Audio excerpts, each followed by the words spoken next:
Good morning, gentlemen. How are you? Good man, how are you? I'm terrific. I'm excited to talk with both of you about American Soul. This series is getting deeper and deeper. Season two looks like it's going to be just layer upon layer, just a lot of reveals. Yeah, I think this season we really unpacked the bag even more. Season one we started the process of introducing people to Don and Soul Train and what it was in the legacy and the culture in the 1970s. And season two we jump time and we go even more into the thick of it. So you see a lot more good, you see a lot more bad, and you see the struggles, the trials, and tribulations to keep something afloat, and also what you had to deal with during that time. Sinqua, tell me a little bit about what research you did to play Don Cornelius. I mean, he is a really iconic character in the American music scene.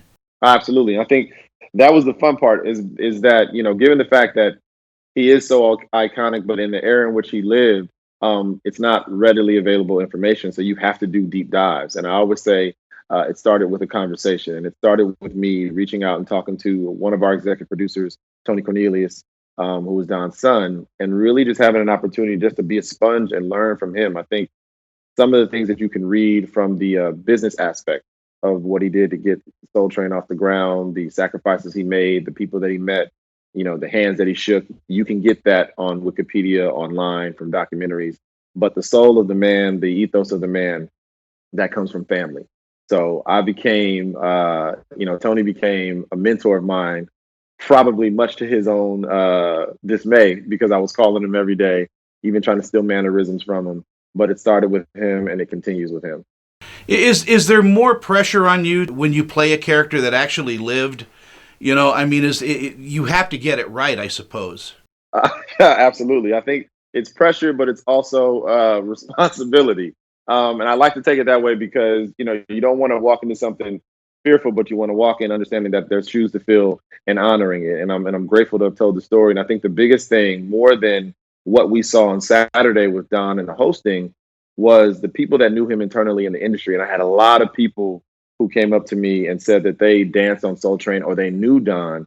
And there was always that contrast of the man that was presented on Saturday and then the man that lived day to day. So a lot of people were like, the truth of who they knew their friend, their mentor to be, was brought out. And I was grateful for that because if your family doesn't like it, if the family doesn't like it, doesn't matter who else did, you're dead in the water.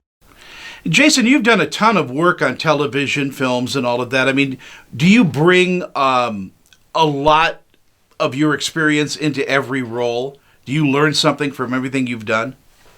Oh, absolutely. I think as an artist, if you aren't learning something from everything that you've done, you're not a true artist. You're just you're just possibly even a personality saying lines.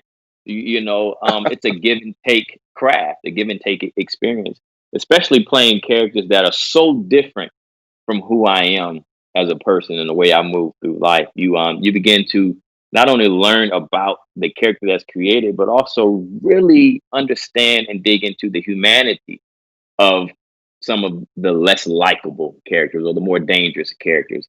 And in turn, that teaches you how to walk through life, always seeking the humanity in everybody that you encounter through life. So I've learned a ton um, in my career.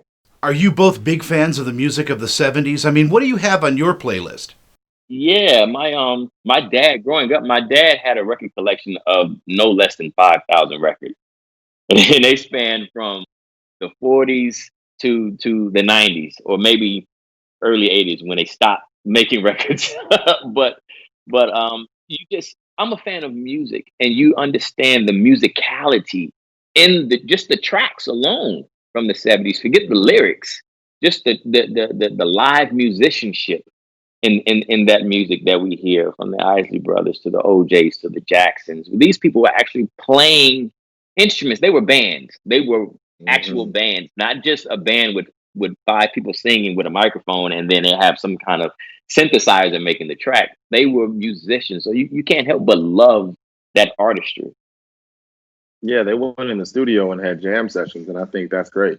Soul Train gave us so much, though. I mean, it really did influence everybody's dance moves. It influenced music. it opened the door for a lot of artists that wouldn't have gotten on television or in concerts. It did such a great service for the American music scene. It absolutely did, and Don is the reason for, especially with the African American artists. Oftentimes they were not being asked to come on the American Bandstands or any other competing music shows. But when Soul Train came out, Don sought out those artists that weren't being exposed the way they should have been. Many of the artists that he knew from Chicago and his public access show, he brought them out to LA, and they were able to popularize their music. It was just an incredible platform. Gentlemen, thank you so much for your time this morning. Congratulations on season 2. BET Network it's just an amazing network to work for. What a privilege to to be in something like this that really has some teeth in it. So thank you guys so much. Absolutely. Thanks, brother. Thank you.